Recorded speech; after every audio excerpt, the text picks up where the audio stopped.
सहना भवतु सहनौ भुनक्तु सह वीर्यं करवावहै तेजस्विनावधीतमस्तु मा विद्विषावहै।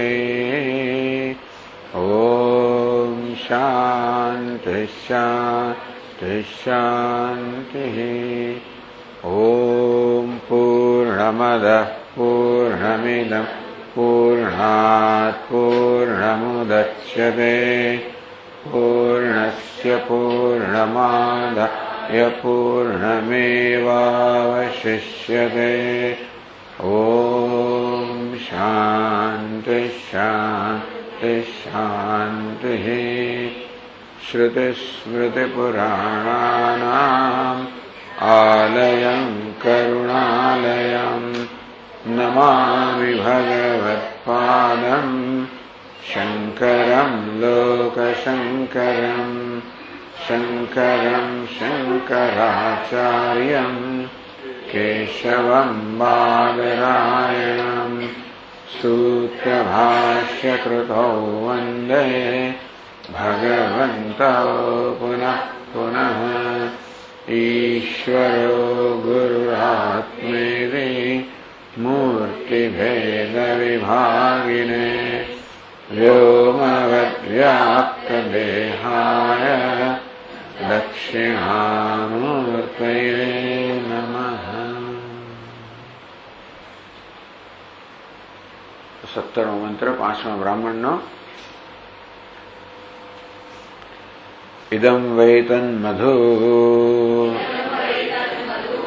दध्यन् आथर्वणः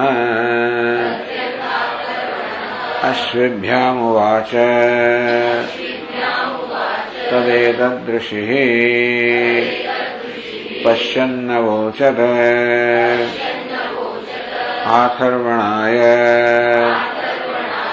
अश्विनौ दधीचे अश्व्यं शिरः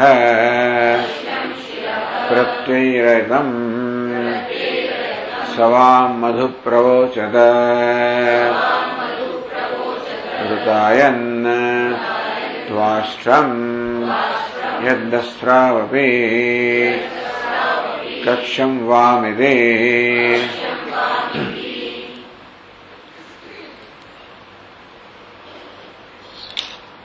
इदं वै तन्मधु दध्यं आथरण अश्विभ्याम वाच।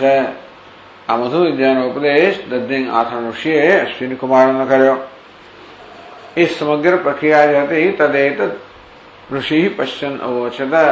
આ બધું જોઈને જે ઋષિએ કે મંત્રી જોયું એના પ્રમાણે કહ્યું આથર્વણાય અશ્વિનો દધી આથર્વણાય દધી છે અશ્વિનો અશ્વમ શિર પ્રત્યયિરયતમ કે આ બંને અશ્વિની કુમારોએ આથર્વણ દધિંગ આથર્વણ ઋષિને આ ઘોડાનું મસ્તક જે છે એ પહોંચાડ્યું આપ્યું સ્થાપિત કર્યું.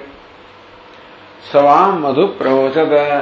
એ અશ્વના મુખથી આ દધિંગ આથર્વણ ઋષિએ આ બંનેને મધુ વિદ્યાનો ઉપદેશ કર્યો. કેવું બધું ઋતાયન, કારણ કે અમે પોતે વચન આપ્યું હતું કે તમે જયારે યોગ્યતા પ્રાપ્ત કરશો ત્યારે હું તમને ઉપદેશ કરીશ. આમ પોતાના વચનનું પાલન સત્ય કરતા એમણે આ મધુ વિદ્યાનો ઉપદેશ આ અશ્વિની કુમારોને કર્યો. કેવું બધું ત્વાષ્ટ્રમ મધુ. ત્વાષ્ટ્રમ મધુ. ત્વષ્ટા એટલે સૂર્ય, સૂર્ય સંબંધી. એમાં સૂર્ય સંબંધી એટલે સૂર્ય પાસે વિદ્યા પ્રાપ્ત થયેલી તે અને સૂર્ય પણ જેનો તો કે મસ્તક છે એ પ્રકારનો જે મધુ છે. એ દસ્રવ, દસ્રવ એટલે હે અશ્વિની કુમારો કક્ષ્યમ, કક્ષ્યમ એટલે જે ગોપ્ય હતી અર્થાત જે રહસ્ય વિદ્યા હતી એ શ્રવણ તમને કહી. આ ગ્રંથકાર આપણે સમજાવી રહ્યા છે.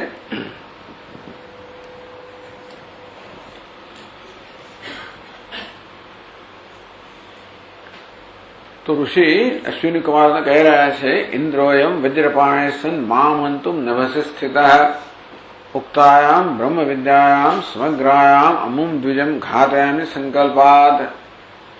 કારણ કે ઇન્દ્ર સંકલ્પ કર્યો છે કે આ દ્વિજ કે આ બ્રાહ્મણ કે આ વિપ્ર જો સમગ્ર બ્રહ્મ વિદ્યાનો ઉપદેશ કરશે તો એનું મસ્તક છેદી નાખીશ. આ પ્રકારનો સંકલ્પ એને કરેલો છે એવો ઇન્દ્ર. સ્વવાક્યમ પરિપાલયન, પોતાના વાક્યનું પાલન કરવા માટે હે અશ્વિની કુમારો, જો આ ઇન્દ્ર હાથમાં વજ્ર લઈને આકાશમાં ઉભેલો જ છે. મત વચ્ચે આ શા માટે કહે છે કે જો હવે પછી અત્યારે જે બનવાનું છે એને કારણે ભવિષ્યમાં પણ આ બ્રહ્મ વિદ્યા કે મધુ વિદ્યાનો ઉપદેશ હંમેશા એક શંકાસ્પદ થઈ જશે કે ખરેખર ઉપદેશ થશે કે નહીં થાય. મદ વચ્ચે બ્રહ્મ વિદ્યામ તો અન્યસ્મય કથયિષ્યસી, એને કયા પ્રકારનો સંકલ્પ કર્યો છે, મને જેવી રીતે બ્રહ્મ વિદ્યાનો ઉપદેશ કરો એવી રીતે કોઈ બીજાને કરશો તો. સમગ્રામ બ્રહ્મ વિદ્યામ કથયિષ્યસી, આ સમગ્ર બ્રહ્મ વિદ્યાનો ઉપદેશ જો કોઈને કરશો તદેવાહમ હરિષ્યામિ શિરસ્તવ, અંતો તમારું મસ્તક હું હરી લઈશ. ઈદ વાક્યમ નિજમ શક્ર પાલયન અયશોભ્યા, પોતા જે બોલ્યો ધમકી આપી એનું પાલન ન કરે તો પછી એને યશને હાનિ પહોંચે. નભસ્થિતો મામ અધુનામામ સહ ઘાતયિષ્યતિ દેવરાટ, અંતેથી સંકલ્પનું પાલન કરવા માટે આ દેવરાજ અત્યારે આકાશમાં સ્થિત છે અને જરૂર મારો ઘાત કરશે, એમાં શંકા જ નથી. હું જાણું છું એને અયશોભ્યા, જેને પોતાના આ યશસ્નો અપકીર્તિનો ભય છે અને માટે એ અપકીર્તિને બચવા માટે ગમે તેવું ઘાતક કાર્યમાં કરશે અને તેથી જરૂર મારો વધ કરશે, એમાં શંકા જ નથી. હતે મય ત્રિલોકિસ્થા બ્રાહ્મણ ભયમાગતા, આ પ્રકારે મારો જ્યારે વધ કરવામાં આવશે બ્રહ્મ વિદ્યાનો ઉપદેશ કરવાને કારણે તો ત્રણેય લોકમાં રહેલા બ્રાહ્મણો છે, ગુરુઓ છે, એ બધા ભયભીત થઈ જશે. બ્રહ્મ વિદ્યામ વક્ષંતી પુત્રાય આપી પ્રિયાય છે, ત્યાં સુધી ભયભીત થશે કે પોતાના પ્રિય પુત્રને પણ બ્રહ્મ વિદ્યાનો ઉપદેશ નહીં કરે કે પોતાનું જાન જોખમમાં છે. સામ વક્ષંતી વય કે છે કૌશિક મુખાત દ્વિજા, કેટલાક દ્વિજા કેટલાક વળી કૌશિકી જેવા થોડો ઓછો ભય છે એ લોકો ચાલો અડધી પડધી અથવા તો કૌશિકી જેવા અડધી પડધી વિદ્યા આપશે, પૂરેપૂરી વિદ્યા નહીં આપે અને આ તો કોઈ સમગ્ર વિદ્યા આપશો તો મસ્તક લઈ છે, પૂરી વિદ્યા નહીં આપે. એકૈકસ્ય વાકેજિત પ્રવક્ષંતિ વિજોત્તમા ઇન્દ્રાત દુર્ભયમાગમ્ય કુલદેવ પ્રસાદતઃ, બીજા કેટલાકો ભગવાનની અનુગ્રહ પ્રાપ્તનો કારણે જે આંતરિક શક્તિ પ્રાપ્ત કરી છે તેથી ઇન્દ્રથી જરાક ભય, બહુ ભય નથી અને તેથી એ લોકો અંગત રીતે પોતાના એક એક શિષ્યનો ઉપદેશ કરશે પણ જાહેરમાં તે લોકો ઉપદેશ નહીં જ કરે.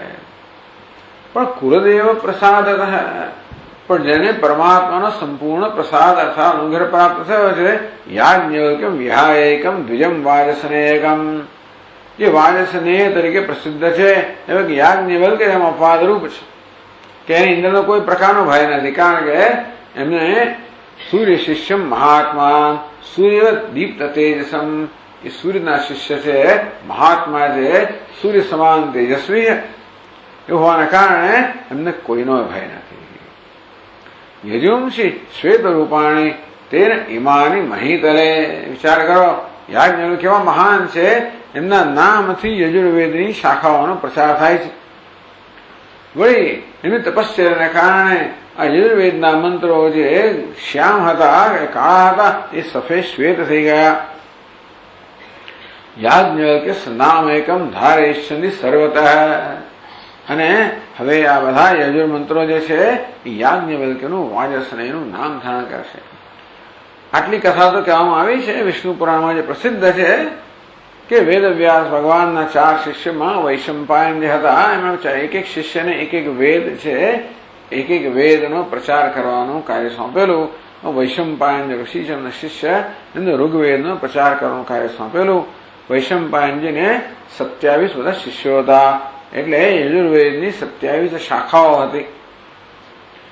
એક વખત કે મહામેરુ પર કોઈ ઋષિઓની સભા મળવાની હતી અને એમાં જાહેર થયું હતું કે જે આ સભામાં નહીં આવે કે સમયસર નહીં આવે એને થોડા જ વખતમાં બ્રહ્મ હત્યા લાગી જશે. અને કોઈક રીતે વૈશંપાયન ઋષિ એ આદેશનું પાલન ન કરી શક્યા અને થયું પણ એવું છે થોડા દિવસની અંદર ભૂલથી એ પોતાનો ભાણિયો કે ભત્રીજો કે બાળક હતું એના પર પગ પડી ગયો અને મરી ગયો બાળક. એ બ્રહ્મ હત્યાનું પાપ લાગી ગયો. તો બ્રહ્મ હત્યાના પાપથી મુક્ત કેમ થયું? એટલે વૈશંપાયન ઋષિએ પોતાના શિષ્યોને કહ્યું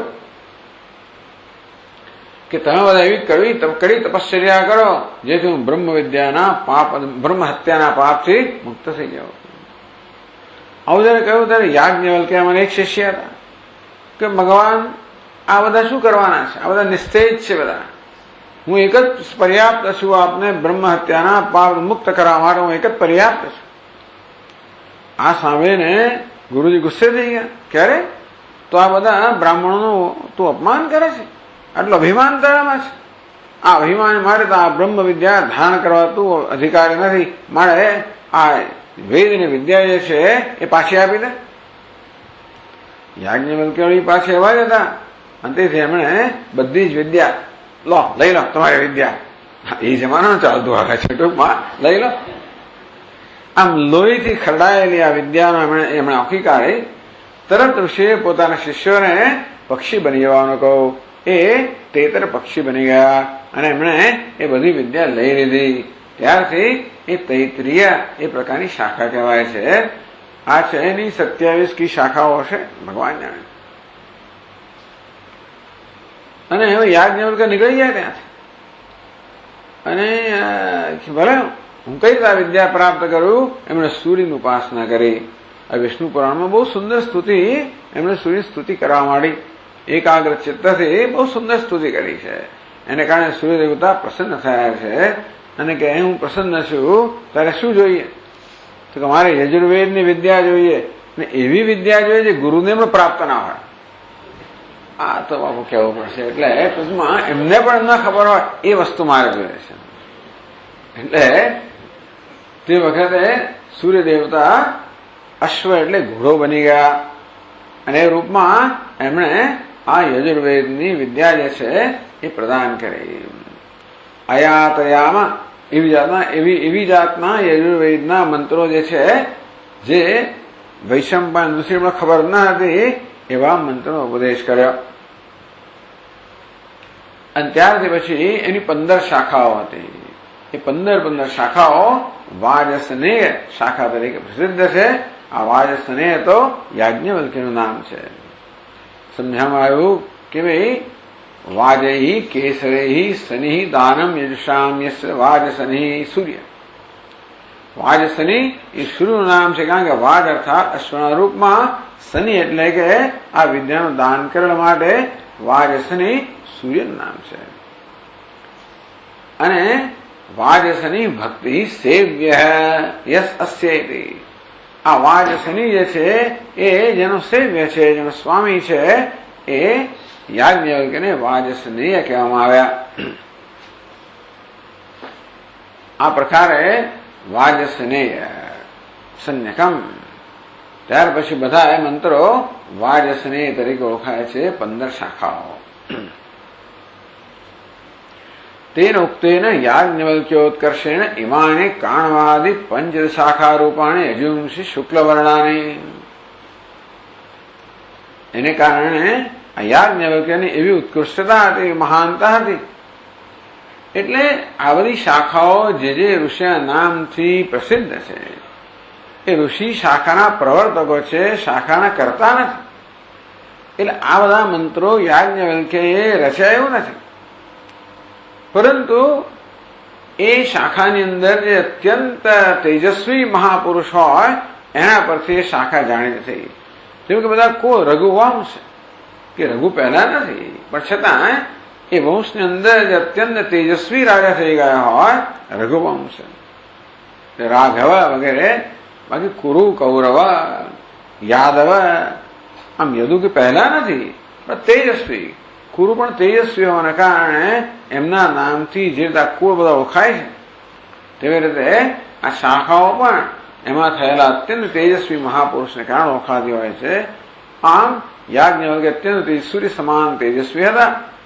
સૂર્યવત દીપ્ત તેજસમ, સૂર્યના શિષ્ય હોવાના કારણે સૂર્ય સમાન એમનું તેજસ્વીતા હતી. અને તેથી એમના નામથી આ શાખાઓ જાણીતી છે. એટલે આ બધી ભૂમિકા આપવાનું કારણ એક છે કે યાજ્ઞવલ્ક્ય એવા તેજસ્વી હતા કે એમને ઇન્દ્રનો કોઈ ભય ન હતો, અને માટે ઉઘાડે છોગ એ બ્રહ્મ વિદ્યાનો ઉપદેશ કરવાની એમનામાં એકલામાં હિંમત હતી. હવે 147 પાના પર 774માં શ્લોકથી આગળ કહે છે, આ પ્રકારે દદ્ધિંગ આથર્ણ ઋષિ અશ્વિની કુમારોને કહી રહ્યા છે બ્રહ્મ વિદ્યાનો ઉપદેશ કરીને કે જો ઉભેલો જ છે તો કહે છે ઇતિ બ્રુવાણસ્ય મુનેઃ હયગ્રીવસ્ય દેવરાર શિરોન્યપાતયદ ભૂમૌ વજ્રેણ શતપર્વણા ઇતિ બ્રુવાણસ્ય, આ પ્રકારે બોલી જ રહ્યા છે મુનિ. હયગ્રીવસ્ય, હયગ્રીવ અર્થાત અશ્વનું મસ્તક ધરાવનારા દદ્ધિંગ આથર્ણ ઋષિ આ પ્રકારે બોલી રહ્યા છે. દેવરાજ આવું બોલી જ રહ્યા છે આ ઋષિનું આ દેવરાજ. શતપર્વણા વજ્રેન શિર ભૂમો ન્યપાતયત, પોતાના શતમ પર્વાણી ગ્રંથ વ્યવસ્થિત તથા, તો 100 જેની ધારો છે એવા ચક્ર જેવો, અથવા તો આમ તો ચક્ર નથી, એમનું જે વજ્ર છે એ તો અવિજાતના આકારનું છે. જેવી રીતે આપણી વીજળીનો આકાર હોય છે ને એ પ્રકારના આકારનું છે આ વજ્ર. એના 100 બધી ગાંઠો છે કે 100 ધારો છે બધી. એવા વજ્રથી છેદી નાખ્યું ઋષિનું મસ્તક, ભૂમિ પર પાડી દીધું. ભૂમો ન્યપાતયત, ભૂમિ પર પાડી દીધું. આગળ કહે છે તચ્શિરઃ પતિતં દૃષ્ટ્વા વાજિનસ્તુ ગુરો શિરઃ સમાહૃત્ય યથા પૂર્વં ચક્રાથે ગુરુવાજિનોઃ.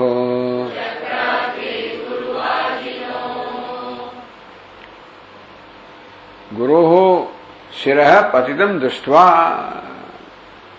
પોતાના ગુરુનું મસ્તક જે છે એ ભૂમિ પડેલું જોયું અશ્વિની કુમારોએ. તો વાજનસ્તુ શિરઃ સમાહૃત્ય, તો ઘોડાનું પેલું મસ્તક જે હતું એ લઈ આવ્યા. યથાપૂર્વમ એ ચક્રાથે, અને પહેલાની જેમ એ ઘોડાનું મસ્તક છે એ ઘોડાના ધડ પર, અને ગુરુનું મસ્તક છે એ ગુરુના ધડ પર એમને મૂકી દીધું. તદ ગુરુગ્રીવાયામ સ્થાપિતમ વાજ શિરઃ, ગુરુજીની ગ્રીવા પર, એમની ડોક પર જે અશ્વનું શિર હતું, પતિતમ દૃષ્ટવા, અશ્વનું શિર તો પડી ગયું, ઇન્દ્ર છેદી નાખ્યું.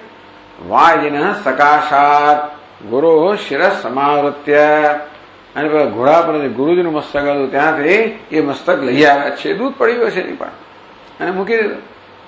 આને ગુરુવાજનો શિરસી, પરસ બંનેને અદલા બદલી કરી દીધા. યથાપૂર્વમ યોમ ચક્રાથે વિન્યસ્તવંતો ઇત્યર્થ. પહેલા જેવું હતું કે ઘોડાનું મસ્તક ઘોડાના ધડ પર કે ઘોડાની ડોક પર, અને ગુરુજીનું મસ્તક ગુરુજીની ડોક પર વળી પાછું યથાપૂર્વ સ્થાપિત કરી દીધું. જેવું હતું તેવું ને તેવું બધું થઈ ગયું. એટલે ટીકાકાર કહે છે અનયા કથયા એત સૂચિતમ ભવતી. જો ભાઈ આ બધી કથાઓથી બોધ શું લેવાનો છે? ઇન્દ્ર રક્ષિતા એમ વિદ્યા, જો આ વિદ્યા જે છે એ ઇન્દ્રથી રક્ષિત છે. ઇન્દ્ર આ વિદ્યાનું રક્ષણ કરે છે, અને જાનથી રક્ષણ, જાનની જેમ રક્ષણ કરે છે. આ વિદ્યા ગમે તેને ન મળે એ માટે ઇન્દ્ર જાનની જેમ વિદ્યાનું રક્ષણ કરે છે. અશ્વિભ્યા બી મહતાયત્નેન લબ્ધા, અશ્વિની કુમાર દેવતાઓને પણ એમને પ્રાપ્ત થઈ નથી, મહાન પ્રયત્ન કરવો પડ્યો ત્યારે આ બ્રહ્મ વિદ્યા પ્રાપ્ત થઈ. અત્યંત દુર્લભા હતી. એ બતાવે છે કે બ્રહ્મ વિદ્યા અત્યંત દુર્લભ છે. ટૂંકમાં આ બધી જ કથા બ્રહ્મ વિદ્યાની અત્યંત દુર્લભતા બતાવવા માટે છે કે ભલભલા અશ્વિની કુમારો જેવાને પણ શું શું માંથી પસાર થવું પડ્યું અને ગુરુજીને કેટલું વેઠવું પડ્યું. અને ત્યારે પ્રથમ પહેલા મસ્તક મૂકી વળતી લેવું નામ જો ને હરિનો માર્ગ છે શુરાનું નહીં કાયરનું કામ જો ને. આ કાયર નથી ગુરુ, પોતે જ પેલા મસ્તક મૂકી દીધું. આ રીતે અત્યંત દુર્લભ આ વિદ્યા અત્યંત દુર્લભ છે. આ આપણામાંથી બોધ લેવાનો છે. અને જો એની પછીના પાને 148 પાના પર આ ટીકાકાર પોતે પણ એનું પોતાનું પણ અર્થઘટન કરે છે જે એમણે ગુરુ પાસે પ્રાપ્ત કર્યું હશે કે અશ્વિની કુમારો જેવું જોયું કે ગુરુજીની ગરદન પર લગાવેલું અશ્વનું શરીર કપાઈ ગયું, તરત એમણે ઘોડાનું શરીર ગુરુજીના શરીર પર લગાવી દીધું વગેરે વગેરે. તો આ બધી કથામાંથી શું બોધ રહેવો જોઈએ કે વિદ્યા અધિકાર પ્રાપ્તિ પર જ મળે છે, એમને મળતી નથી.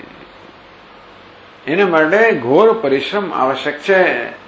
આ બ્રહ્મ વિદ્યા માટે અધિકારીત્વ મેળવવા માટે એટલે વૈરાગ્ય વિવિદિશા મેળવવા માટે ઘોર પરિશ્રમ આવશ્યક છે. હવે ઇન્દ્ર કોણ છે? ઇન્દ્રિયાણામ રાજા ઇન્દ્ર. બધી ઇન્દ્રિય રાજાને ઇન્દ્ર કહેવામાં આવે છે. ઇન્દ્ર એટલે મન. તો બધી ઇન્દ્રિયોનો માલિક ઇન્દ્ર જે છે, ઇન્દ્રિયોનો માલિક ઇન્દ્ર એ આપણું મન છે. આ મન છે ઇન્દ્ર આ વિદ્યા પર પ્રતિબંધ લગાવ્યો છે. આપણું મન છે એને જ બ્રહ્મ વિદ્યા પર પ્રતિબંધ લગાવ્યો છે. એટલે ગુરુનો જયારે વૈરાગ્યનો ઉપદેશ સામે ત્યારે આપણે બહુ કડવું લાગે છે. ગુરુ જયારે વૈરાગ્યનો ઉપદેશ કરે ત્યારે જાણે કે કોઈક રીતે આપણા પર આક્રમણ થતો એવું લાગે. ઉદ્વેગ બધા શિષ્યો ઉદ્વિગ્ન થઈ જાય અને એ લોકોને પેલા અશ્વિની કુમારોને પણ પહેલા એમને વિદ્યા જોઈતી હતી. ગુરુજીને વારંવાર કહ્યું, ગુરુજીએ નકાર્યું. બધા લોકોને પણ સીધું જોઈએ, પ્રયત્ન કર્યા વગર જોઈતી હોય છે. અને સામાન્ય રીતે આ વૈરાગ્ય છોડો ભાઈ, તમે ઉપદેશ કર્યો તો અમને. પણ ગુરુને ભય છે કે જો શિષ્ય વિરક્ત નહીં હોય તો એનું મસ્તક કપાઈ ગયું. ટૂંકમાં એ ગુરુજીનું મસ્તક કપાયા સમાન છે. એ શિષ્યને જે વિદ્યા પ્રદાન કરીને એ નિરર્થક થાય અને માટે એને નીચું જવા પડવું. જયારે ઉપદેશ કર્યો હોય અને શિષ્યો પોત પ્રકાશે ભવિષ્યમાં, અને તેથી જયારે નિરર્થક થાય અને એ પ્રકારે એની કે શું આ તમે કોણે વિદ્યા પ્રદાન કરી, કોણ ગુરુ છે, શું વગેરે વગેરે જયારે થાય ત્યારે ગુરુનું મસ્તક નીચું થઈ જાય. શરમથી એનું મસ્તક કપાઈ જાય. આ ઘોડાઓ જે છે ને એ ઘોડો જે છે ઇન્દ્રિયોનું પ્રતીક છે. ઘોડાના મસ્તકથી પ્રવચનનો તાત્પર્ય છે કે ઇન્દ્રિય નિગ્રહથી પ્રારંભ થવો જોઈએ. ગુરુએ પણ ઇન્દ્રિય નિગ્રહનું વિધાન કરવું જોઈએ અને શિષ્ય પણ ઇન્દ્રિય નિગ્રહ પ્રાપ્ત કરવા માટે સમાધિ શ્રીકૃષ્ણ સંપત્તિ પ્રાપ્ત કરવા પૂરો પ્રયત્ન કરવો જોઈએ. એટલે ઘોડાનું મસ્તક મૂકવામાં આવ્યું. બતાવે છે કે હવે શિષ્યને ઇન્દ્રિય નિગ્રહ હોવો જોઈએ. પછી તો મન ભલે ને ઉદ્વિગ્ન થતું હતું ખરું, પણ ઇન્દ્રિય નિગ્રહ જો હશે, દમ હશે તો સમૂળ પ્રાપ્ત થશે. તેથી મન કદાચ વાર કરશે, ટૂંકમાં પ્રહાર કરીને મસ્તક કાપી પણ નાખશે તો પણ એ પ્રયત્ન વ્યર્થ પ્રાય બની જશે. આ કારણ કે પેલું દમ ઉપરમ વગેરે બધું પ્રાપ્ત થવાના કારણે હવે મનનું કશું ચાલવાનું નથી. આ રીતે મસ્તક તો દધીચુનું કપાયું, પણ ખરેખર આપણું મસ્તક કપાય છે આપણે માનવું જોઈએ અને એ પ્રકારે આ કથામાંથી બોધ ગ્રહણ કરવો જોઈએ વગેરે. આવા પ્રયોજનથી આ કથા આપણને સંભાળવામાં આવી છે.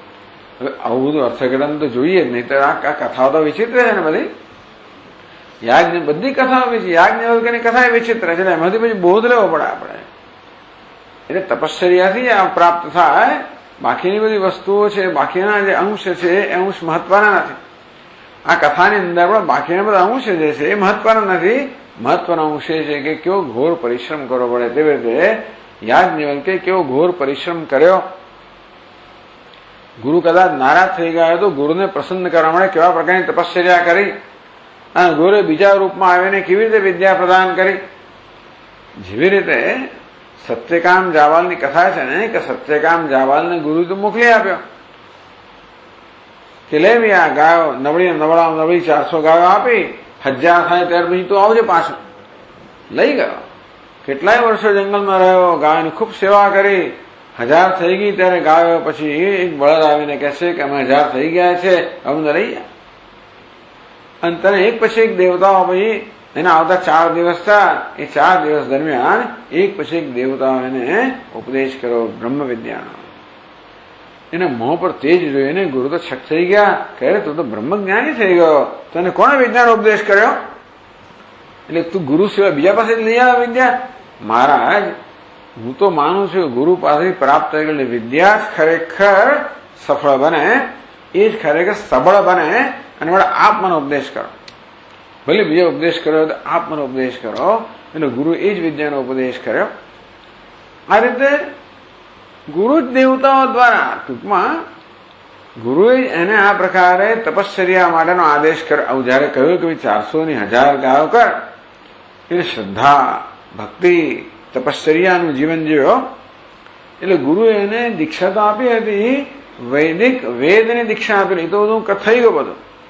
પણ બ્રહ્મ વિદ્યાની દીક્ષા બીજા પ્રકારની છે. ટૂંકમાં સાધકો 2 પ્રકારની દીક્ષા પ્રાપ્ત કરતા હોય છે. એક તો વેદના અધ્યયન માટેની દીક્ષા અને બીજી બ્રહ્મ વિદ્યા માટેની દીક્ષા. એટલે જયારે સત્યકામ જાબાલ ગૌતમ ઋષિ પાસે ગયો ત્યારે એને આ વેદની જો ઉપદેશ કરવામાં આવ્યો, એ તો એને દીક્ષા આપવામાં આવી. કહ્યું ને જા ભાઈ તું સમિત લઈ આવ, હું તને દીક્ષા આપું છું. એ દીક્ષાથી વેદના અધ્યયન થઈ ગયો. પછી ગુરુ કહે છે કે હજી બ્રહ્મ વિદ્યા માટે તૈયારીની જરૂર છે.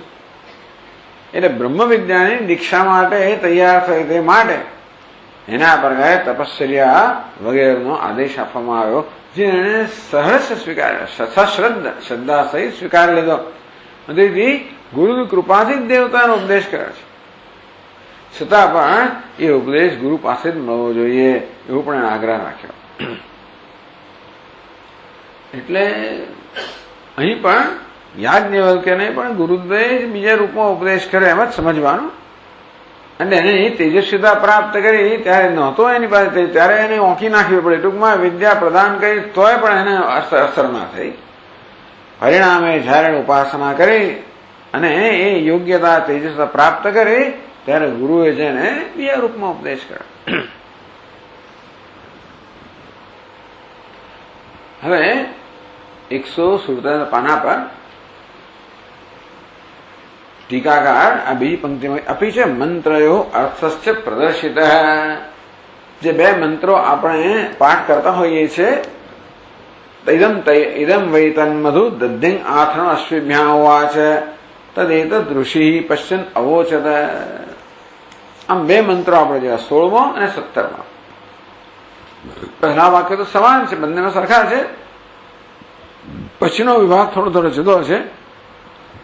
16 મંત્ર તદ્વામ નરા સનયે દંસ ઉગ્રમ આવિષ્કરણ. ટૂંકમાં તમે લોકોએ જે ક્રૂર કર્મ કર્યું છે એ પેલો ઋષિ કહે છે કે હું જેવી રીતે મેઘ આ વૃષ્ટિને બહાર પ્રગટ કરી દઉં, હું પ્રગટ કરી દઈશ. તો આ મંત્રમાં પ્રથમે એતાવાન વિશેષ, પ્રથમ મંત્ર જે છે એમાં આટલું કહેવાનું છે. ટૂંકમાં મંત્ર બાકી તો સમજી શકાય એવો છે, પણ અમારે આટલું કહેવાની જરૂર છે.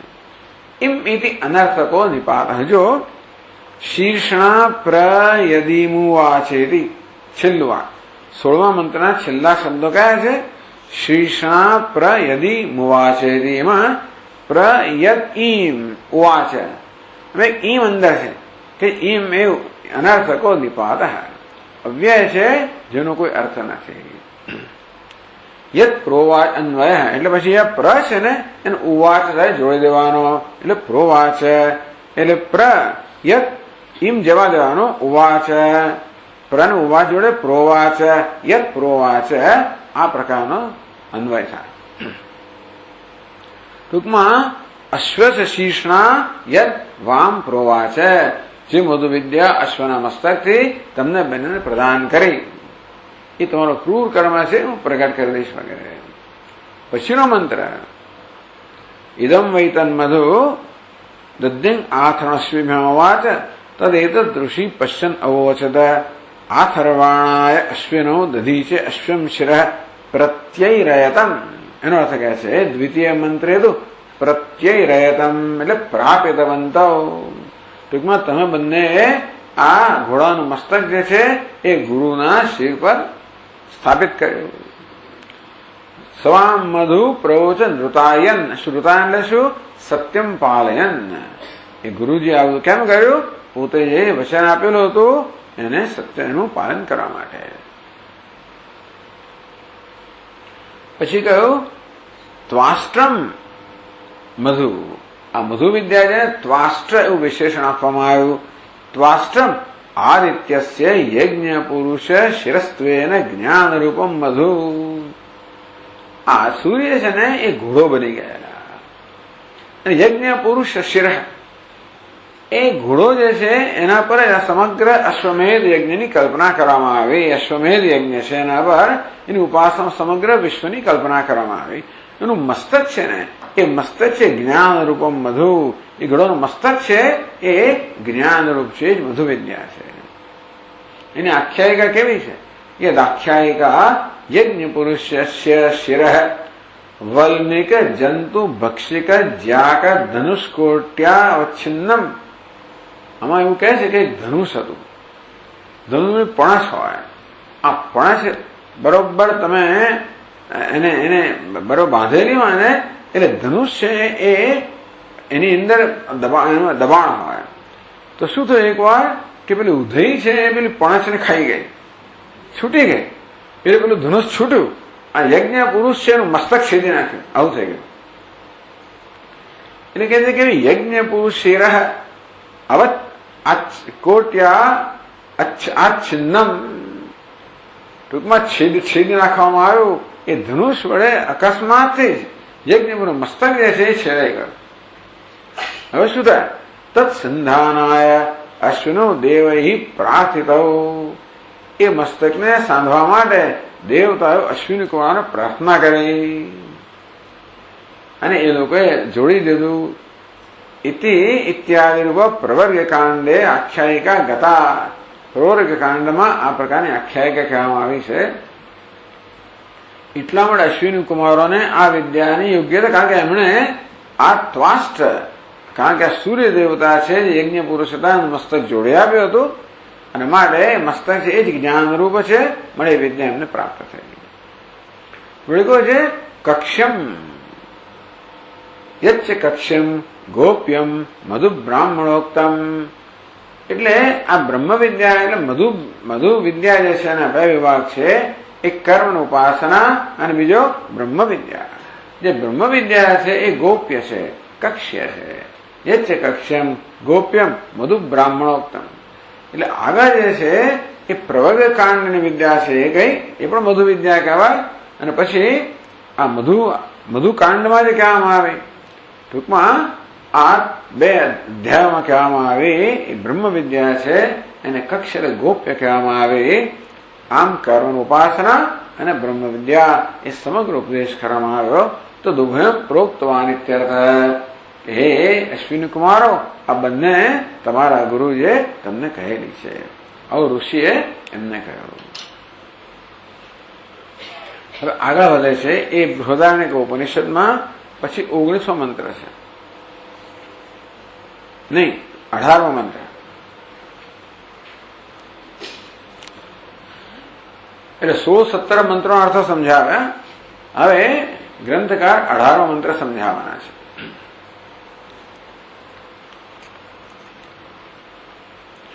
ઇદમ વૈતન મધુ દધ્યંગાથર્વણ અશ્વભ્યામુવાચ तदेतदृशिः पश्यन् अवोचद पुरश्चक्रे द्विपदः पुरश्चक्रे चतुष्पदः पुरस्सपक्षी भूत्वा पुरः पुरुष आविशत्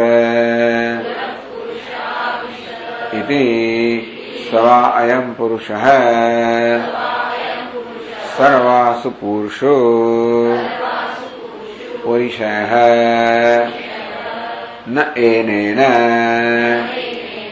किंचन अनावृतम् न एनेन किंचन असंवृतम् इदं वै तन्मधु दद्दिं आथर्वणः अश्विभ्यामुवाच आ मधु विज्ञानोपदेश दद्दिं आथर्वण ऋषे अश्विन कुमारને કહ્યો તદેતત પશ્યન ઋષિ અવોચત આ બધું જોનાર ઋષિએ આ પ્રકારે કહ્યું. હવે મંત્ર કે છે આ બૃહદારણ્યક ઉપનિષદ બ્રાહ્મણ ઉપનિષદ છે એટલે એ મંત્ર ઉદ્ધૃત કરતું હોય છે. પુરશ્ચક્રે દ્વિપદ એટલે આ ઋગમાં ઋગ છે. ઋગ કહો, ઋચા કહો, મંત્ર કહો. એ ઋગ્વેદની ઋચાઓને મંત્ર પણ કહેવામાં આવે છે, શ્લોક પણ કહેવામાં આવે છે. તદપ્યેષ શ્લોકો ભવતી શ્લોક કહો, મંત્ર કહો. પુરશ્ચક્રે દ્વિપદ આ પરમેશ્વરે સૃષ્ટિના પ્રારંભમાં બે પગવાળા પુર એટલે નગરો કે શરીરો બનાવ્યા. આ ઉપાધિને નગર કહેવામાં આવ્યું. તો ભગવાને પહેલા સૃષ્ટિના પ્રારંભમાં બે પગવાળા નગરો બનાવ્યા. પુરશ્ચક્રે ચતુષ્પદ અને વળી પાછા એમણે ચાર પગવાળા નગરો બનાવ્યા એટલે ઉપાધિઓ બનાવી અને બધા પગવાળા. આટલું કહ્યું તો ટૂંકમાં બધા પ્રકારની ઉપાધિનું સર્જન કર્યું. પછી શું કર્યું? પુરસ્ પક્ષી ભૂતવા અને પછી પહેલા પુર છે ને એ નગરી છે. આ પુર જે પહેલા પુરસ્ પક્ષી ભૂતવા અને સૌથી પહેલા ભગવાન પક્ષી બની ગયો. પુરુષ પુર આવિશદ અને આ બીજું પુર છે નગરીઓ અને ભગવાને પક્ષી બને આ બધી નગરીમાં પ્રવેશ કર્યો. જેમ પક્ષી પોતાના માળામાં પ્રવેશ કરે તેવી રીતે ભગવાને આ બધી નગરીમાં પ્રવેશ કર્યો.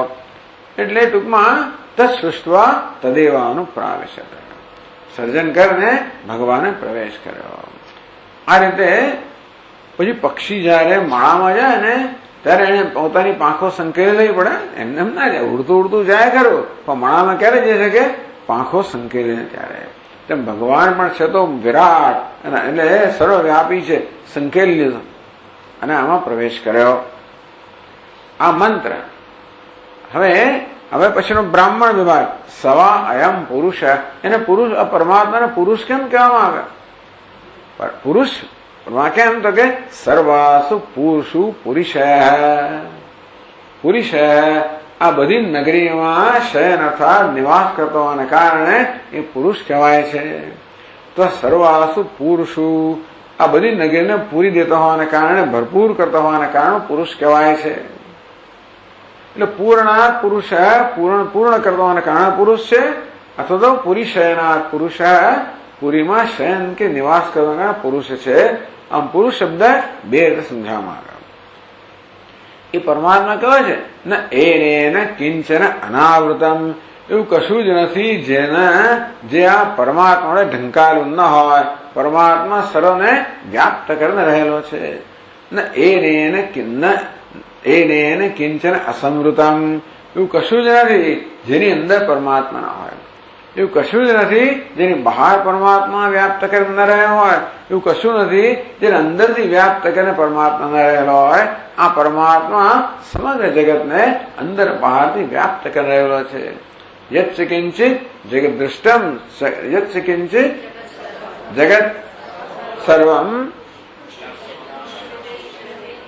દૃશ્યતે શ્રૂયતે વિવા અંતર્બહિષ્ય તત્સર્વમ વ્યાપ્ય નારાયણ સ્થિત.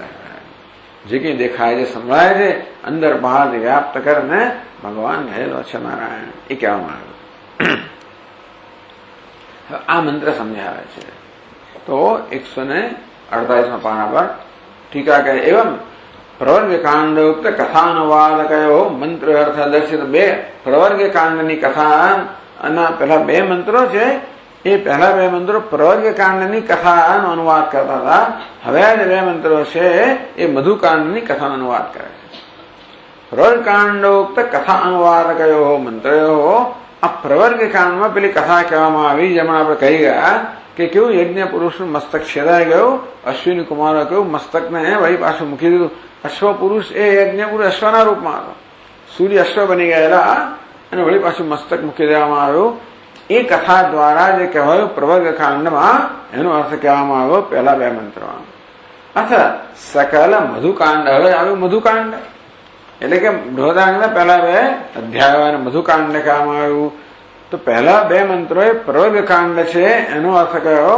હવે બે મંત્રો મધુકાંડમાં સમગ્ર સકલ મધુકાંડ તાત્પર્યાર્થ પ્રદર્શકમ.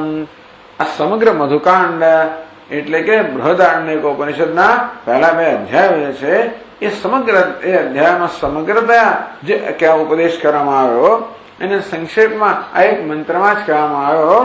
પુરશ્ચક્રે દ્વિપદ, પુરશ્ચક્રે ચતુષ્પદ, પુરસ્સ પક્ષી ભૂતવા પુરઃ પુરુષ આવિશત. આ મંત્રમાં સમગ્ર મધુકાંડમાં જે ઉપદેશ કરવામાં આવ્યો એનું તાત્પર્ય કહેવામાં આવ્યું. ઇત્યાદિ ઇત્યાદિ ઋગ બ્રાહ્મણ સમુદાય રૂપમ. આમાં આ ઋગ છે શું? આ મંત્ર એ ઋગ છે. અને પછી કહ્યું સવા અયમ પુરુષ સર્વાસુ પુરુષુ. એ બ્રાહ્મણ છે. બ્રાહ્મણ શું છે? એ મંત્રનો સમજ આપનારો છે.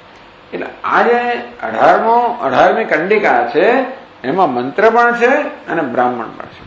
એટલે કહે છે કે ઋગ બ્રાહ્મણ સમુદાય રૂપમ ગ્રંથમ. ઋગ અને બ્રાહ્મણનો સમુદાય રૂપી આ જે ગ્રંથ છે બે મંત્રોનો, એને પુરશ્ચક્રથી મળીને અસમૃતમ. 18 મંત્રમાં છેલ્લું વાક્ય છે અસમૃતમ ઇતિ અંતસ્ય તાવત અર્થમાહ બ્રહ્મ વિદ્યામિત અષ્ટભિઃ. પછી 8 શ્લોકમાં હમણાં જે મંત્ર આપણે વાંચ્યો એનું તાત્પર્ય સમજાવે છે. તો 776માં શ્લોકમાં કહે છે કે દધી છે કયું જ્ઞાન પ્રદાન કરવું એ વાત સંક્ષેપમાં કહી દે છે અહીંયા આગળ. બ્રહ્મ વિદ્યામ ચ ગુરુણા દત્તા મેતામ વદામિ વામ અશ્વિનૌ સ્મૃતિ સિદ્ધ્યાર્થમ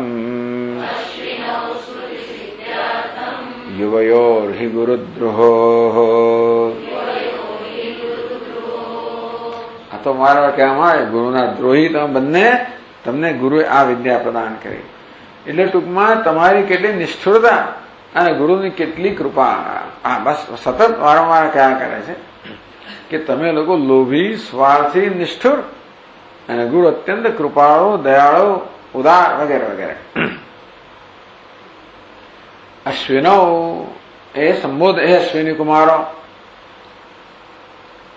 ગુરુના એતામ દત્તામ બ્રહ્મ વિદ્યામ વામ ગુરુના દત્તા વદામી. હે અશ્વિનો, અશ્વિની કુમારો, તમને બંનેને ગુરુજીએ જે બ્રહ્મ વિદ્યા પ્રદાન કરી એ હું તમને કહીશ. હે અશ્વિનો, યા ગુરુના વામ યુવાભ્યામ બ્રહ્મ વિદ્યા દત્તા.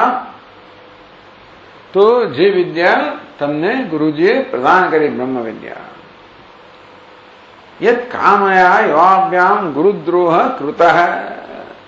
જે વિદ્યાની કામનાથી તમે ગુરુનો દ્રોહ કર્યો, ગુરુ દ્રોહ કર્યો એટલે ગુરુને આટલી પીડા પહોંચાડે.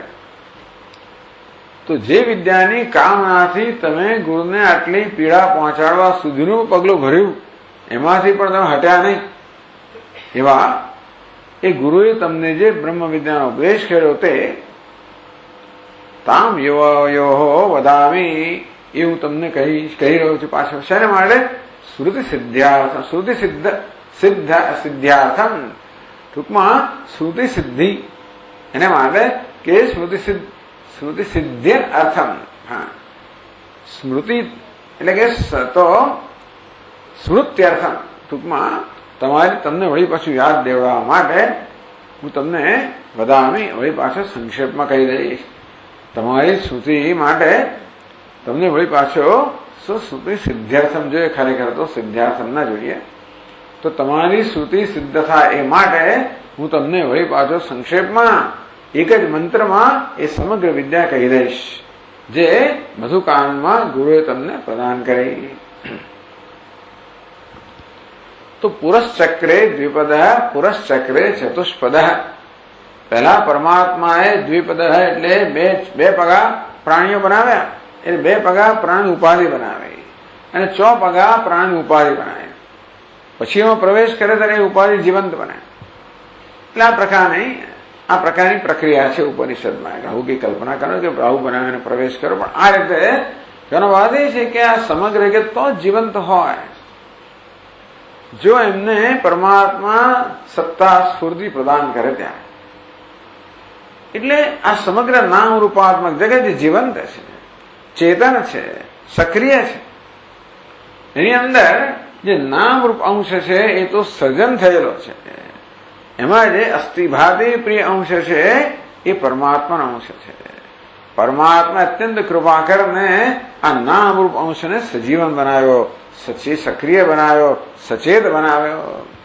આ રીતે એમાં પ્રવેશ કરવો અથવા પ્રતિબિંબિત થવું. ટૂંકમાં સૂર્ય જેવી રીતે ડોલના જળમાં પ્રતિબિંબિત થાય અને જળ કેવું એકદમ પ્રકાશમય બની જાય, તેવી રીતે મમ યોનિર મહાબ્રહ્મ્ય તસ્મિન ગર્ભમ દધામ્યહમ. ભગવાન કે આ માયા મારી યોની છે, હું ગર્ભ પ્રદાન કરું, અર્થાત એમાં હું પ્રતિબિંબિત થાઉં છું. મારા પ્રતિબિંબ રૂપે માયામાં પ્રવેશ કરું છું. ભગવાન કશામાં પ્રવેશ જેવા છે તેવા ના કરી શકે, એમણે અવતરણ કરવું પડે. ભગવાન જયારે વ્યવહારિક સ્તર પર આવે ત્યારે વ્યવહાર કરી શકે. તો તમે પ્રતિબિંબ કહો, અવતાર કહો. એટલે જયારે એમ કહેવામાં આવે કે ભગવાને માયા પ્રલયની અંદર આ માયા જે છે નિષ્ક્રિય હતી. સર્જન ક્યારે થાય? એ નિષ્ક્રિય માયા સક્રિય બને ત્યારે. તો શું થયું માયામાં? જાણે કે સક્રિય બની ભગવાને એને જાણે ચેતન બનાવી. કેવી ચેતન બનાવી? એ માયામાં પ્રતિબિંબ રૂપે એમણે પ્રવેશ કર્યો. કે પ્રતિબિંબ માયાની સત્તા સમાન છે. સમાન સત્તા તો સંયોગ શક્ય છે. ક્ષેત્ર ક્ષેત્રજ્ઞ સંયોગાત તદ્વિદ્ધિ ભરતર્ષભ. યાવત કિંચિત જગતમાં જે કઈ જન્મે છે એ ક્ષેત્ર અને ક્ષેત્રજ્ઞના, પુરુષ અને પ્રકૃતિના, શિવ અને શક્તિના સંયોગથી જન્મે છે. સંયોગ ક્યારે થાય? એટલે પરા પ્રકૃતિ અપરા પ્રકૃતિ. પરા પ્રકૃતિ અપરા પ્રકૃતિમાં પ્રતિબિંબિત ચૈતન્ય એટલે પરા પ્રકૃતિ. તેથી ભગવાન આ પ્રકૃતિમાં પ્રતિબિંબિત થાય અને પ્રકૃતિ જેવી સત્તા ધારણ કરે, પછી બેનો સંયોગ થાય. એને કારણે સમગ્ર જગત જે છે એ તદ્યોની ભૂતાની સર્વાણી બધા જે છે આ પરા અને અપરા પ્રકૃતિના સંયોગમાંથી સર્જાયેલા છે. આ પ્રક્રિયા છે. અને બધે આ પ્રકારની પ્રક્રિયા જે છે એ જ આપણને આ પ્રક્રિયા છે ને આવી રીતે કેમ સમજાવે છે? જેથી જગતમાં આપણે સર્વત્ર બે અંશ જોઈ શકીએ. જ્યાં પણ ક્ષેત્ર છે ત્યાં ક્ષેત્રજ્ઞ હોવો જ જોઈએ, જ્યાં પ્રકૃતિ ત્યાં પુરુષ હોવો જ જોઈએ, જ્યાં મિથ્યા છે ત્યાં સત્ય હોવું જોઈએ, જ્યાં નામ રૂપ છે ત્યાં અસ્થિ ભાતિ પ્રિય હોવું જોઈએ. એ દર્શન કરી શકે માટે સમમ સર્વેષુ ભૂતેષુ તિષ્ઠન્તમ પરમેશ્વરમ. કે બધી અસમાનતામાં પરમાત્મા સમાન ભાવથી રહેલો છે. વિનશ્યસુ અવિનશ્યંતમ. આ નામ રૂપ તો વિનાશી છે, એમાં અવિનાશી અસ્થિ ભાતિ રૂપમાં પરમાત્મા રહેલો છે. યહ પશ્યતિ. સામાન્ય માણસ પોતાની ચક્ષુથી કે ઇન્દ્રિયમાં તો નામ રૂપ જ જોઈ શકતો હોય છે. પશ્યંતિ જ્ઞાન ચક્ષુષ. જેણે પોતાનું જ્ઞાન ચક્ષુ ખોલ્યું છે એ આ નામ રૂપ સાથે સંકળાયેલા અસ્થિ ભાતિ પ્રિયના પણ દર્શન કરી શકે છે. એ દર્શન કરાવવા માટે આ બધી પ્રક્રિયા છે. પછી શું છે? પ્રવેશ પણ પ્રક્રિયા છે. એની લાંબી ચર્ચા બહુ કરે, પ્રવેશ કેમ કરે કેમ ના કરે, બધી બહુ ચર્ચા થઈ તૈત્રીય ઉપનિષદમાં અને બૃહદારણ્યકો બધા ઉપનિષદમાં. જ્યાં પ્રવેશ અને ચર્ચા આવે છે ને, ચર્ચાનું શું પ્રયોજન? પ્રવેશ શક્ય જ નથી. એટલે આ પ્રવેશ તો માત્ર તમારે એનો લક્ષ્યાર્થ જ લેવાનો છે. શું લક્ષ્યાર્થ છે? કે પરમાત્મા આ હૃદયમાં જણાય છે એટલા માટે, અથવા તો પરમાત્મા સમગ્ર નામ રૂપાત્મક જગત પર અનુગ્રહ કરે છે વગેરે વગેરે. પરમાત્મા સ્વયં નામ રૂપ અહંભાવ ધરાવીને જીવાત્મા બને છે, જાણે. એટલે આ બધું સમજાવવું કેમ? તું બ્રહ્મ છે, હું બ્રહ્મ હોઉં તો મને આવું કેમ કે હું જીવાત્મા છું? એવું કેમ? બ્રહ્મ આવું કેમ? બ્રહ્મને આવું તો બ્રહ્મને જ લાગે છે હું જીવું છું, એવું કેમ? તો કે બ્રહ્મ પણ જાણે નામ રૂપાત્મક ઉપાધિ અહમભાવ સેવેકારે જાણે પોતે જીવ છો, ભ્રમ એને જન્મે છે. તેથી આ પોતે જીવ છો, ભ્રમ ધરાવનો સ્વયં બ્રહ્મ છે એ કહેવા માટે તત્વમસી ઉપદેશ છે. એ ઉપદેશને પહોંચાડવા માટે બધી પ્રક્રિયાઓ છે, બીજું કશું ઉપનિષદ ની આ પ્રક્રિયાઓ છે. પછી વેદાંતના આચાર્ય બીજી પ્રક્રિયા ઉભી કરી, પણ આ બધી પ્રક્રિયાઓ કે એ સિવાય તમે આ વસ્તુ કહો કેવી રીતે? આ બધા દ્રષ્ટાંત કહો, આ બધી પ્રક્રિયાઓ જ છે. એટલે પ્રવેશ એક પ્રક્રિયા છે, અધ્યારોપવાદ પ્રક્રિયા છે. ટૂંકમાં બધા માટે બહુ ઝઘડા અને મારામારી ના કરવી. એટલે આ બધાનું શું મહત્વ છે એ સમજવું અને એનો ઉપયોગ કરવો એને માટે છે. વાંસળો એટલે વાંસળો કયામાંથી આવે, કયા ઝાડમાંથી આવે, પેલામાંથી આવે, શાનો બન્યો, જેનો બન્યો હોય એમ ખરો. પણ ટૂંકમાં વાંકો છે, ચૂંકો છે, ઉભો છે, તમારું કામ થવું જોઈએ.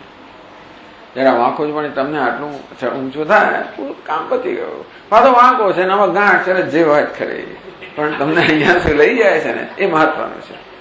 પછી પેલું નહીં, આ તો મારો જો વાંસળો વધારે સારો, ગાંઠ વગર તારો જો કેવો છે, પછી ચાલે અંદર ચર્ચા બધી ચાલે. પણ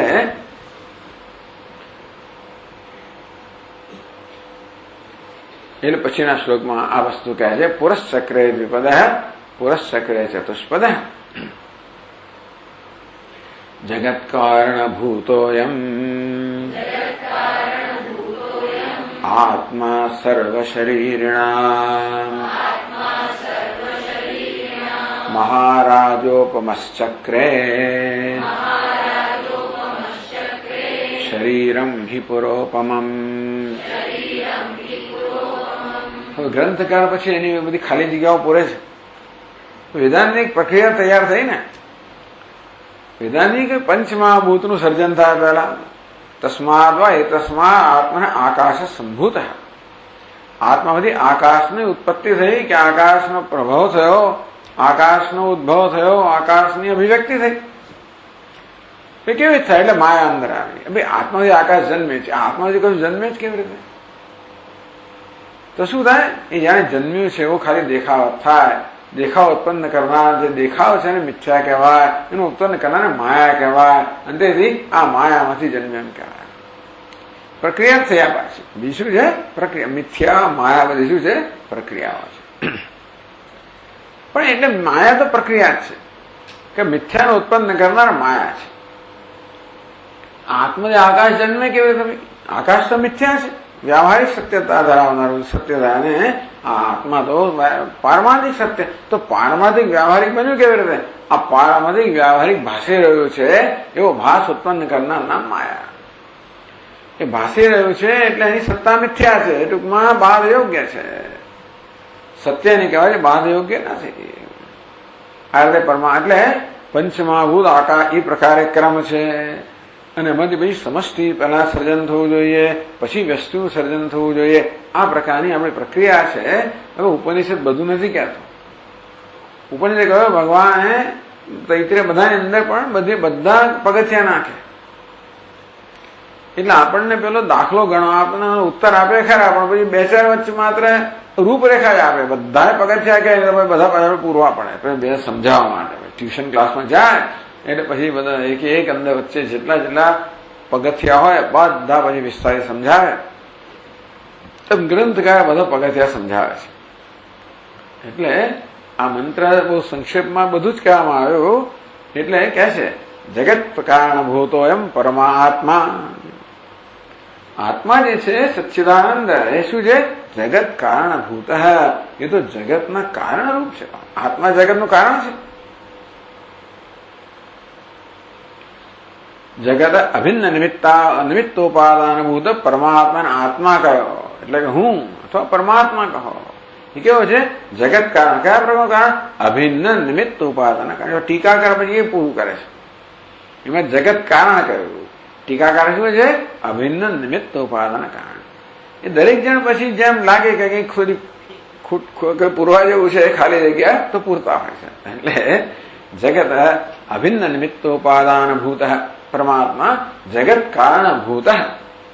એની સમસ્યા આવી જગત કારણભૂત, કારણ કયું? અભિન્ન નિમિત્તોપાદાન, નિમિત્ત કારણ પણ ખરું, ઉપાદાન કારણ, એ જેનું સ્વરૂપ છે એવું આ પરમાત્મા. મહારાજોપમ, મહારાજ ઉપમ, મહારાજાની ઉપમા એની છે, મહારાજાની માફક. એટલે કહે છે કે મહારાજ એવા કોઈ મહારાજ હોય, બહુ મોટો રાજા, રાજા પણ મહારાજા, એ શું કરે? મહાપુરુષમમ સમસ્તો, મહારાજની જેમ એમણે સર્વ શરીરિણામ શરીરમ પુરોપમમ, તો પૂર જે છે એની ઉપમા ધરાવનારું એમણે બધા શરીર, બધા જે જીવો છે એનું એક શરીર બનાવ્યું. પહેલા મહારાજ શું કરે? પેલા મહાનગર બનાવે, પછી અંદર બધી વસ્તુઓ થાય ને. તો મહારાજ જે પેલા મહાનગર બનાવે, તેવી રીતે ભગવાને શું કર્યું? મહાનગર બનાવે. એટલે શું બનાવ્યું? આ સમષ્ટિ શરીર બનાવે, સમષ્ટિ ઉપાધિ બનાવે. પરમાત્મા મહારાજવત મહાપુરસમમ, પુરોપમમ એટલે પુરસમમ. પૂરને મહાપુર કહેવામાં આવે. મહાપુર એક મહાનગર, જે મહારાજ જેવી રીતે મહાનગર બનાવે તેવી રીતે આ પરમાત્માએ પણ પ્રારંભમાં એક મહાપુર બનાવ્યું, મહાનગરી બનાવી, મહા ઉપાધિ બનાવી, સમષ્ટિ ઉપાધિની રચના કરી. એટલે સમષ્ટિ શરીરમતાવાદ, એટલે મહાપુરનો અર્થ કર્યો સમષ્ટિ શરીર જે છે એની રચના કરી. ચક્રે ક્રૂમાંથી આવ્યું જ કૃતવાન, એટલે ટૂંકમાં આ પ્રકારે પરમાત્માએ પહેલા આ સમષ્ટિ ઉપાધિની રચના કરી. એમાં રચના કરવા માટે એને પોતાના સિવાય બીજા કશાની જરૂર નથી. એટલે ક્યાંથી લાવે વસ્તુ? એટલે કહ્યું અભિન્ન નિમિત્ત ઉપાદાન ભૂત, નિમિત્ત કારણ ભગવાન છે. અર્થાત આ સમષ્ટિ ઉપાધિની રચના કરનાર ભગવાને નિમિત્ત કારણ કહેવાય. તો કુંભારને ઘણા રચના કરનાર નિમિત્ત કારણ કહીએ, અને માટેને જેમાંથી આ ઘડો બને એનું ઉપાદાન કારણ કહે. તેવી રીતે અહીં ભગવાન બંને છે, જગતની રચના કરનાર પણ ભગવાન, અને જગત જેમાંથી બને મસાલો એ ભગવાન, પોતે જ મસાલો. અને એ રીતે આ જગત બની ગયો. પણ કેવો મસાલો? પેલું પ્રતિબિંબ મસાલો છે. ભગવાન મસાલો કેવો છે? ભગવાનનું પ્રતિબિંબ. એટલે ભગવાન અવતરણ થયો. કેવું અવતરણ? જગતના રૂપમાં અવતરણ. કોણ? નીચે ઉતરી આવે, વૈકુંઠમાંથી નીચે આવે. વૈકુંઠ પારમાર્થિક સત્તા, પૃથ્વીને વ્યાવહારિક સત્તા. એ પરમાત્મા એની પારમાર્થિક સત્તામાં ત્યાં સુધી એને ઉઠાડવો પડે. તો અહીંયા પારમાર્થિક સત્તામાં એને જગાડવો પડે, ત્યારે વ્યવહારિક સત્તામાં આવે. એમને ના આવે. બહુ પ્રાર્થનાઓ કરવી પડે, એને અનુકૂળ બનાવવો પડે. એટલે સાધકનું કામ શું છે? ભગવાનને અનુકૂળ બનાવવો. એટલો અનુકૂળ બનાવવો કે ભગવાને છેવટે અનુગ્રહ કર્યા વગર છૂટકો જ નથી. એનો મહાન પરિશ્રમ. તે સામે અનુકંપા, એને અનુકંપા જન્મે. જાણે કે અરે પરમ બ્રહ્મ અનુકંપા, એટલે અનુકંપા જન્મ તો શું થાય? એવું થાય. એનો વાત એટલો જ છે. પરમ બ્રહ્મ અનુકંપા શું વળી? એવું કરીને ઝઘડો કરાવો. કે ભાઈ એનો અર્થ એવો જ કરવાનો કે જાણે કે અનુકંપા જન્મ તો શું થાય, તેવી રીતે પરબ્રહ્મ પણ જાણે કે અનુકૂળ બને છે, અને આ ભક્તના જ્ઞાનનો વિષય બને છે. એટલે આનું નામ અવતરણ. ટૂંકમાં ભગવાન પણ વ્યાવહારિક સત્તા ધારણ કરે તો જ આપણે એના દર્શન કરી શકીએ. બાકી ક્યાં દર્શનનો વિષય ક્યારે બને?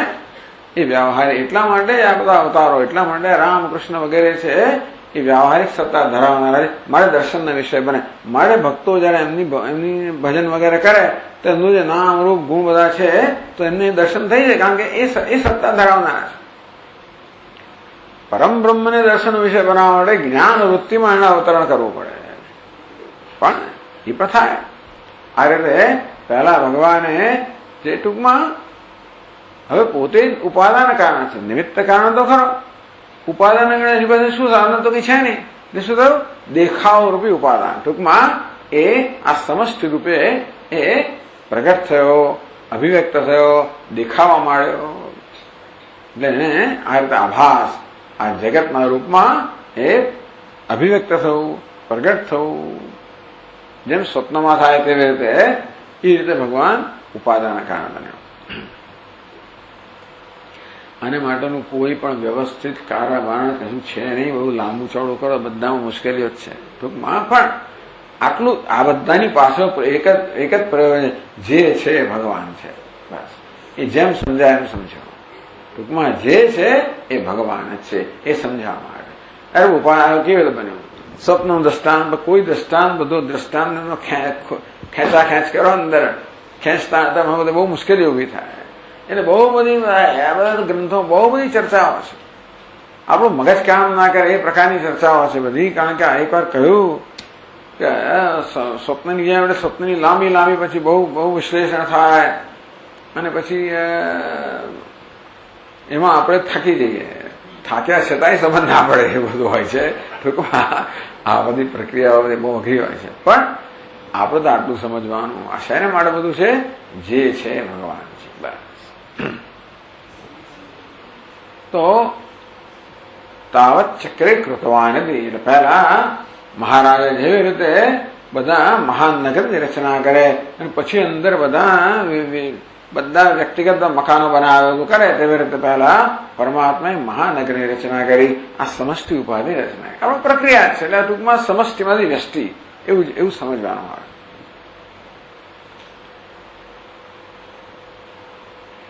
પછી કે તતો વ્યષ્ટિ શરીર રૂપાણી સ્વલ્પ પુરાણી કૃતવાન્યાહ. એક મહાપુરની રચના કરી. પછી અલ્પપુર નાના નગરો એટલે એક વ્યક્તિગત ઉપાધિ. સમષ્ટિ ઉપાધિ રચના કરે પછી ભગવાને વ્યક્તિગત ઉપાધિ રચના કરી. એ કહે છે પછીના શ્લોકમાં ચતુષ્પદ પુરશ્ચક્રે દ્વિપદોપી મહેશ્વર ત્રિપદશ્ચૈક ચરણાઃ હ્યપદા અપિ કાશ્ચન. પછી ભગવાને શું કરે? તતઃ ત્યાર પછી ચતુષ્પદ પુરશ્ચક્રે. હવે હમણે પેલા છંદને માળે ચતુષ્પદ પહેલા લખ્યું. મંત્રમાં દ્વિપદ પછી ચતુષ્પદ છે. અહીં ચતુષ્પદ પછી દ્વિપદ લખ્યું. ચાલો ટૂંકમાં માણસ છેલ્લે આવ્યો પણ કહેવાય. દ્વિપદ માણસ છે ને પાછો 2 પગ ધરાવવાનો, 2 પગો એ છેલ્લો આવે. ચતુષ્પદ પહેલા આવ્યા એમ માની લઈએ. ચાલો ટૂંકમાં 4 ચત્વાર પાદાયાસાંતઃ તથા પુરઃ શરીરો પુરાણી. 4 પગ છે એવા નગર એને પહેલા બનાવ્યા. ટૂંકમાં પહેલા કેવા નગરો નાના બનાવ્યા? વ્યક્તિગત નગરો. 4 પગ જેને છે એવા નગર કે એવી ઉપાધિ બનાવી. બધા એમાં પશુઓ બધા આવી જાય. દ્વિપદો બી મહેશ્વર, એ મહેશ્વરે દ્વિપદ. તેવી રીતે 2 પગ જેના છે એવા દ્વિપદ બનાવ્યા. મનુષ્યો પક્ષીઓ વગેરે છે એ 2 પગવાળા છે. ત્રિપદસ છે જે નથી કહ્યું તે એ કહે છે પોતે. આ જગ્યા પૂરે છે. અહીં મંત્ર માટે દ્વિપદ અને ચતુષ્પદ 2 પગને 4 પગ જ કરે. બાકી ના શું એટલે કહે છે ત્રિપદ. 3 પગવાળા હશે પ્રાણીઓ દુનિયામાં, આપણે ખબર નથી. 3 પગવાળા પ્રાણીઓની એ પ્રકારની પૂરી રચના કરી. એક ચરણા, 1 પગવાળા. આ વૃક્ષો વગેરે છે બધા 1 પગવાળા એ બધા રચના કરી. અપદાહા બી જેને પગ નથી એવાની પણ રચના કરી. ટૂંક બધાનું આપી કાશ્ચન કેટલાક એવા છે જે ચરણ વગરના છે. 1 ચરણવાળા, 2 ચરણવાળા, 3 ચરણવાળા, 4 અસંખ્ય જે કોઈ છે બધાની ભગવાને રચના કરી. પછી સપુરઃ પક્ષી ભૂત્વા, પુરસ્થ પક્ષી ભૂત્વા પુરઃ પુરુષ આવિશદિતિ. અને સૃષ્ટિના પ્રારંભમાં શું કર્યું? પક્ષી બનીને આ બધા નગરોમાં પ્રવેશ કર્યો. તો કહે છે સ્થૂલા શ્વાસો યથા પક્ષી સૂક્ષ્માત સૂક્ષ્મ શરીર ભાગ એવમેવાયમાત્માભી પ્રવેશમકરોદ વિભુઃ. સ્થૂલાશ્વાસુ પક્ષી ભૂત્વા. આ ઉપાધિ કેવી છે? સ્થૂળ છે. પરમાત્મા સૂક્ષ્મ શરીરની સાથે સંયોજાઈને પ્રવેશ કરે. માનો કે જાણે સૂક્ષ્મ શરીરે પ્રવેશ કર્યો સ્થૂળ શરીર, અથવા તો સ્થૂળ સૂક્ષ્મ શરીરની ઉપાધિ છે, એમાં પરમાત્માએ જાણે પ્રતિબિંબ રૂપે પ્રવેશ કર્યો. જેમ સૂર્ય ડોલના જળમાં પ્રતિબિંબ રૂપે પ્રવેશ કરે, એમાં ડોલને આપણે સ્થૂળ શરીર કહીએ અને જળને સૂક્ષ્મ શરીર કહીએ અને પ્રતિબિંબને આપણે જીવાત્મા કહીએ.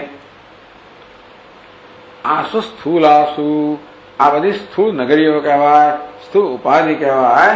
યથા પક્ષી, પક્ષી ભૂતવા એટલે યથા પક્ષી, જેમ પક્ષી પોતાના માળામાં પ્રવેશ કરે તેવી રીતે પક્ષી બની ગયા એમ નથી કહેતા. પક્ષી પહેલા માળાની રચના કરે પછી અંદર પ્રવેશ કરે ને.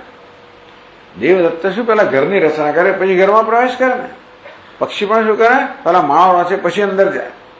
તેમ ભગવાને શું કર્યું, આ માળાઓની રચના કરી પછી અંદર જેમ પક્ષી માળામાં જાય તેમ અંદર ગયો. પક્ષી બનીને ગયો એમ નહીં.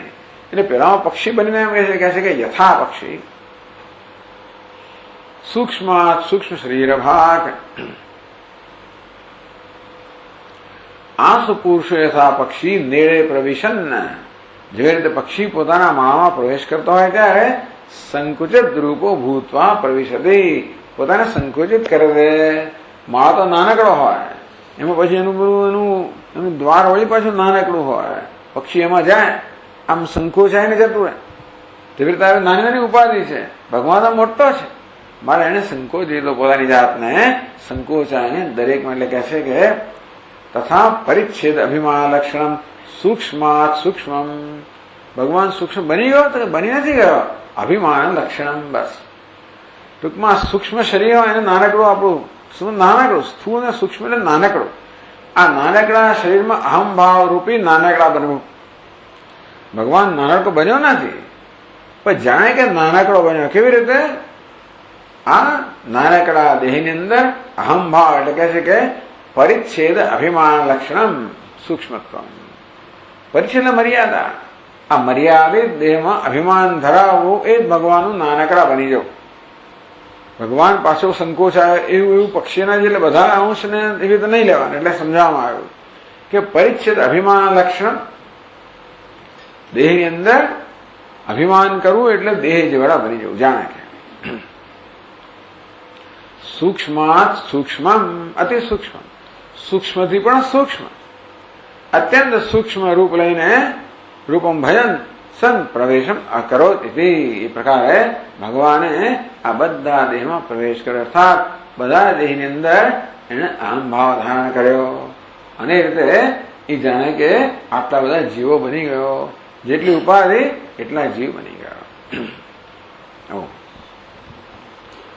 ઓમ પૂર્ણમદ પૂર્ણમિદમ પૂર્ણમુદચ્યતે પૂર્ણસ્ય પૂર્ણમાદાય પૂર્ણમેવાવશિષ્યતે. ઓમ શાંતિ શાંતિ શાંતિ. શંકરં શંકરાચાર્યં કેશવં બાદરાયણં સૂત્રભાષ્યકૃતૌ વંદે ભગવन्तौ પુનઃ પુનઃ. ઈશ્વરો ગુરુરાત્મૈતિ મૂર્તિભેદવિભાગિને વ્યોમવદ્વ્યાપ્તદેહાય દક્ષિણામૂર્તયે નમઃ. ઓમ શાંતિ શાંતિ શાંતિ. હરિ ઓમ. શ્રી ગુરુ